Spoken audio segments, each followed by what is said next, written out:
Have you ever wondered what you would get if you crossed a school teacher with a vampire hunter? You would get a character that almost always has a plan, rarely curses, but is willing to rip your heart out. The fantasy novel Blood and Magic by R.L. Collins has been released on Amazon. Welcome to Blood Magic, the podcast. Selina Anderson is a small-town teacher with a big-time problem with vampires who are out to kill her before she can make them her next meal.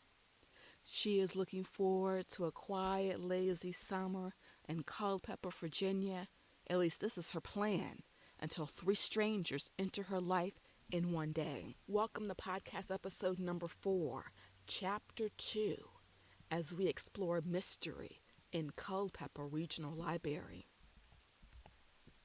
Chapter 2. About an hour later, I walked into Culpeper Library in a pair of khaki pants and my favorite orange poplin shirt. The smell of books and the quiet whisper of the people milling about was welcoming. I loved being surrounded by endless possibilities for adventure that can be found between the pages of books. I quickly greeted Paula and Tim at the circulation desk as they both had a line. I made my way to the back office to sign in. Tim was new to Culpeper Library. He was fresh out of college with an easygoing manner that the patrons loved. His wavy brown hair was becoming a little unruly, but he positively sparkled with excitement as he helped another young man sign up for a library card. Paula was pretty in pink and neat as a pin.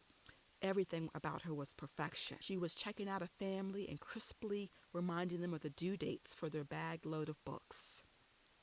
In the back, many of the librarians were working diligently at their computers. A few smiled or waved hello as I made my way to sign in with the volunteer log and grab my badge. It was the first day of the teen summer reading program, and I was helping at the registration desk. "Selina, you're here," Maria gushed in her latest flashy new wig. She frequently defied librarian stereotypes with a sense of adventure about her hair. Today's wig was a platinum blonde with pink highlights, a striking contrast to her swarthy Latin skin tone. As the youth coordinator, I think she could be a little eccentric and made her a hit with the teens. "I wasn't expecting you." She paused to give me a hug and suddenly solemn. "You know, at the funeral and all." "Maria, I'm the type to work through it. I couldn't stand sitting at home and being idle. I'd go crazy," I said, patting her on the shoulder. "Well, that's the spirit. Teens are already here and lined up at the desk. The word is out, and they are excited about the new program," she continued as we walked together to the rear of the library. "Well, I'm here and ready to rock and roll. How many helpers do we have today?" I wondered out loud. "It's just you, me, and John." "Oh, no." John was a grumpy retiree. He liked to lecture the kids about the need to remember the classics and read quality literature. I groaned inwardly. We could be here all night. The line was indeed long. I was happy to see Trina was first in line. She was one of my favorite teens. She ran up to me before I could sit down. "Selina, you won't believe this, but I made it into the summer speech competition. I'm working on a dramatic interpretation about a mom who's fighting whether to give her child up for adoption. My coach says I have a real chance of winning." Trina was practically bubbling with excitement in her purple sundress. The coincidence caught me off guard. Aloud I said, "That's wonderful, Trina. You have to show it to me sometime soon." "I can come back tomorrow after your volunteer shift," she was ever quick thinking. "It's a date. My shift tomorrow ends at 2 p.m. And so registration began. There were about 20 or so teens in a line that stretched across the young adult reading section. I could see John sitting proud in his red bow tie and crisp white shirt. He was telling the teen that he was wise to read War and Peace on his own, instead of waiting for a teacher to assign him the task. Maria and I sat together and began the job of handing out registration forms, reading logs, plastic book bags, all while reciting the finely tuned commercial for the summer reading program. It was my stomach growling that reminded me of the time of day. We must have registered 60 teens, and there were a few more stragglers before we closed the registration for the day, and I could go on home and grab some dinner. The next teen in line looked a little morose.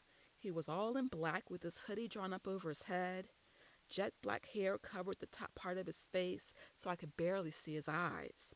His skin was a copper hue. The more I looked at him, the more I noticed the black beard stubble on his chin. He was no teen at all. "How may I help you?" I asked, ready to redirect him to his proper destination. "I want to register," he mumbled low, using accented English. I could barely hear him. "This registration is for the teen summer reading program." He leaned his lanky frame down and stared into my eyes so steadily he was like a snake deciding whether to strike. "I know that. I want to register," he barked. This stranger was no teen, and he didn't need to be around these young people. My instincts told me he was trouble. He was hiding his face, and he was a stranger in this town where everybody knows everybody. However, I had to remain professional. We didn't need to have a scene. I'd take his registration and simply throw the card away on my way out the door. Politeness was the key to moving on, or so I thought. "Young man, which high school do you belong to?" John demanded. He noticed the stranger and his odd demeanor. "None of your fucking business, old man," Black Hoodie snarled, showing his teeth. John was incensed, and he raised himself up to stand with his back ramrod straight, ready to give the stranger a piece of his mind. "You watch your language, boy. We don't need ruffians like you around here." The stranger snatched John by the collar and pulled off his clip-on bow tie. "And I don't need nosy fools like you sticking his nose where it doesn't belong." Maria clutched her non-existent pearls and screamed, "I'm calling the police!" She ran from the table so fast her blonde wig streamed out behind her. John balled up an angry fist, and I swear he was about to brawl with the other man. Things were getting out of hand. I stood and put a hand on John's shoulder while I used my stern teacher voice to settle things down. "Excuse me, but we don't want any trouble," I said calmly. "Trouble has already found you, Selina," the stranger said in a sort of sing-song. Then he started laughing. What a mood swing, from violence to laughter. The whole library was quiet by now. Some patrons were staring, while others were ushering their children out. All that could be heard was the delighted laughter of the strange, dark man. Then he turned on his heels and took long, purposeful strides on his way out of the library. Maria ran back to us almost out of breath. "The police are on their way," she breathed. I fell into my chair completely shaken up.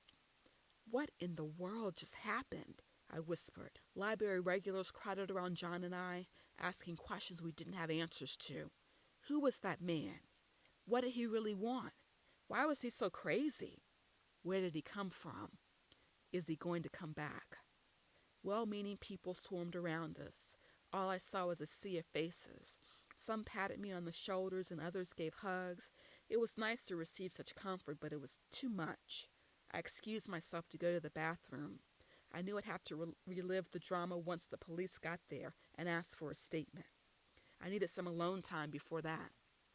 The restrooms were towards the front of the library, down a little hallway. I passed the employee lounge and storage room on my way there. I could hear the murmurings of the library spectators less and less. If I could just splash my face and take some deep breaths alone, I would be fine and ready to go home after talking to the police. The door to the unisex bathroom was open and the light was on, so I went in and went straight to the sink. I glanced at myself in the mirror. My almond eyes were much too big and there was a tightness to my mouth. I was stressed. Not a way to start summer vacation. I turned on the faucet to cold and grabbed a paper towel to try to dry my face. My eyes were closed and water was dripping down my face, and I heard the stall door next to me slip open and closed again. "Oh, I'm sorry. I didn't realize someone was already in here," I began. "I'll be on my way." I wiped my eyes with the paper towel and turned around as I turned off the water. "Hello?" Nobody was there. I stepped out into the hall and it was completely empty. I went back into the restroom. I ducked my head into the restroom stall, and it was the asshole from the registration desk. He sat on the toilet with the seat down, staring at me with emotionless eyes. I gritted my teeth. I just wanted a few moments to myself, and this creep was still lurking around the library. "What are you doing still here?" I practically growled. "The police have been called, and they'll be here any minute. Before I could slam the stall door and shut and stalk back out of the library, he slumped over the side of the toilet. His limbs were loose, and his black eyes stared at nothing. His hood fell back. I realized his skin was ashen, and he had a dark purple slash of color across his neck. I was looking at a dead man, murdered by strangulation in Culpeper Library. My anger was replaced by dread. Whoever did this must have sneaked out of the unisex restroom while I was splashing my face. I backed out of the stall and looked all around me. The bathroom, initially my sanctuary, was now a place for murder. I had to get out immediately. I sprinted out of the door and down the hall, now searching for the presence of other people. Maria and Sheriff Jefferson approached each other as I came back to the main portion of the library. Maria was smoothing her blonde wig. She was gushing about how terrifying the incident had been at the registration desk. "Murder!" I gasped. They both turned slowly towards me. Maria clutched her non-existent pearls. Sheriff Jefferson was in his brown uniform with sympathy on his weather-tanned face. "There's been a murder in the bathroom. The man in black is in there, and I think the murderer left while I was splashing my face." Maria dropped to the floor in a faint. Jefferson reached for his gun, and the sympathy was replaced by cold determination. He radioed for backup, then he called for Deputy Conley, who was talking to John. Together they made their way down the hall to the restroom. The library was going on lockdown, and nobody was leaving or coming in other than the police. Hours later, I'd retold my story one too many times. I sat in one of the conference rooms with Sheriff Jefferson and his notepad. I was drinking lukewarm water out of a paper cup. The fluorescent lights were burning my eyes. My stomach growled at inopportune times. Maria and John had both been checked out by the paramedics and sent home. They had only witnessed the registration scene. CSI from Richmond had arrived to go over the restroom with a fine-tooth comb. Gradually, patrons and staff could go home, and I was anxious to be next.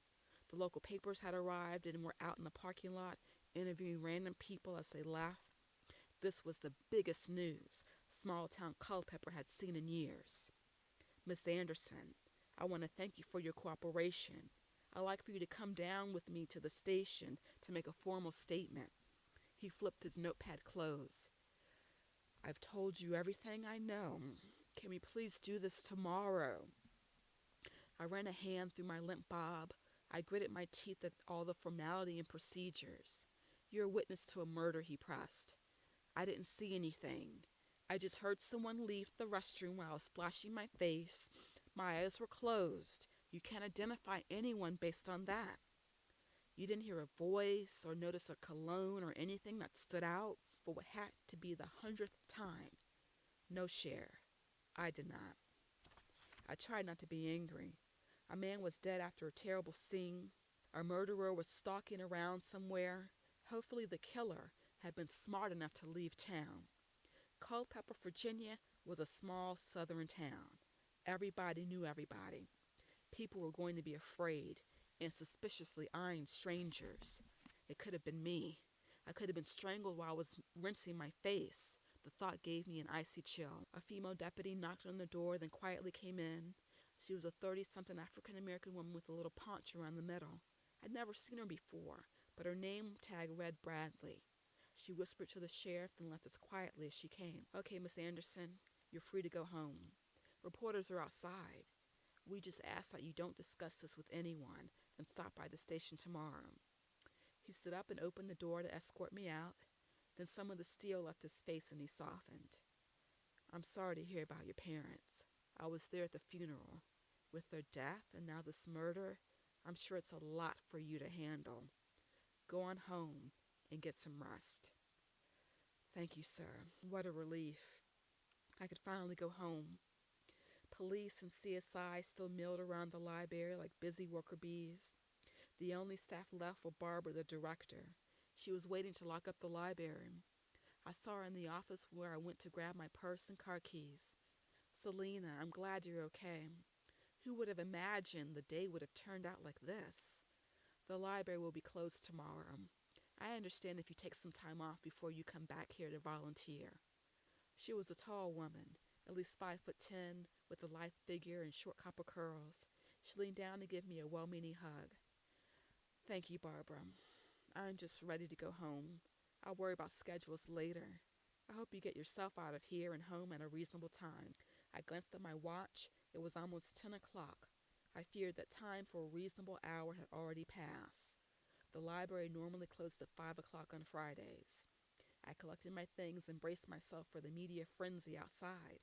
I remembered that I parked at the far end of the parking lot and had a distance to walk before I could slide into my car and drive home.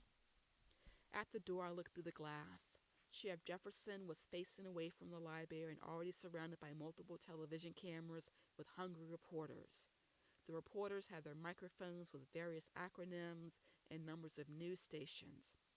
Even without the streetlights, the fanfare created their own spotlight in front of the library, obscuring the darkness.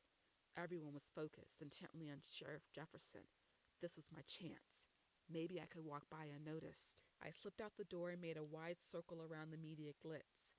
I kept my head down and walked briskly. Sheriff Jefferson was given a press conference. At this time, an unidentified man was murdered in the bathroom of Culpeper Library. We are investigating the crime and will release more information as we see as appropriate. I walked along the side of the building on the outer edge of the light, then made my way through the parking lot. It was half full of vans and cars from various agencies, the sheriff and police, as well as the coroner and CSI team. Main Street itself was quiet. People settled down early in Culpeper. Perhaps the other end of town with its restaurants and bars had more activity, but at this moment it was quiet. You never know a murder took place a few hours ago. I looked up in the warm June night sky. Clouds were slowly making their way across the full moon, throwing shadows. I smelled rain in the air. The day started out so nice. Now it was going to rain.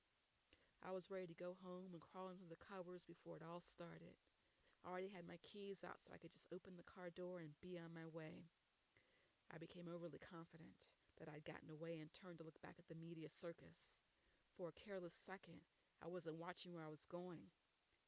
That is when I bumped into him. I was confronted with a well-muscled chest clad in a navy blue polo shirt. My eyes climbed higher and higher up the chest, neck. Finally, I saw a face. Parts of him were in shadow, but for what I could see, he was a very attractive college kid staring down at me. He had to be at least a foot taller than me. He had light eyes and light hair styled in a buzz cut. He smiled down at me with even white teeth that practically glowed in the darkness. He was a stranger to me. "Well, hello there," he said in a chipper good fellow voice. "Hi. Excuse me." I wasn't going to be deterred from getting home and moved to walk around him. He made a counter move to block my way. "You work at the library, right?" He continued as if it wasn't late at night in the middle of a parking lot with a media frenzy behind us. I wasn't in the mood for small talk. "Sort of. Excuse me, but I need to get going." I moved to walk around him again and he matched my steps. This was wrong. Any other good Culpeper native would have been polite enough to let me be on my way. I was obviously not interested in talking. "I have something for you, Selina. Just give me a second." "Who are you? And how do you know my name?" I snapped. I gripped my car keys in my hand until I felt the metal cut into my flesh. I'd had too much strangeness in one day. "You need to leave me alone or I'm going to scream and have all these people run over here." "Don't scream. I just want to give you this." And he pulled out a red leather book he had tucked in the back of his jeans. "See? No harm, no foul." He held up his free hand in a peace offering gesture. "I don't want that." I was totally uninterested. I began to rotate my keys in my hand for the classic self-defense pose so I could stab him and be on my way. I began to think about the murder in the restroom and the killer that got away. A trickle of fear inched up my spine, making me shiver. "I don't mean to upset you. I'm donating this book to the library. You can have it and read it first. You'll save me the trouble of having to come back tomorrow." He shoved the leather under my nose. I could smell that it was an old book. I wasn't sure if I should go along or continue to resist. I wasn't comfortable with violence, but fear and fatigue were making me dangerous. I reached for the book and brushed his hand. I was instantly disorientated. I gasped and investigated his face. It seemed as if his good fellow mask dropped, and he sneered at me with monstrous white teeth. I felt an impending doom that crushed my heart in a vice. My knees began to buckle. He reached for me, and I opened my mouth to scream. He clamped a callous hand over my mouth. I jabbed the keys into his stomach and bit down on his hand at the same time. I drew blood on both accounts. His warm, coppery blood was in my mouth. It trailed down my throat and invigorated me. I was suddenly very aware of things previously unknown to me. I knew the man in front of me smelled of dial soap, but underneath it was the staleness of an old, closed room. I heard his sharp intake of breath, which he let out in a low moan. I knew if I could jab something longer and sharper than keys into his heart, he would never bother me again. I wasn't afraid anymore. I was ready to do more violence. This is not the time or place for such delights, he growled into my ear. Then he slapped me so hard I fell into the ground and saw a blinding whiteness. With a quickness that surprised me, I was back on my feet and crouched down, ready to throw some kickboxing moves. As I blinked to clear my fuzzy vision, I realized I was alone again. He had disappeared. I grabbed my things, including the book, and jumped into my car.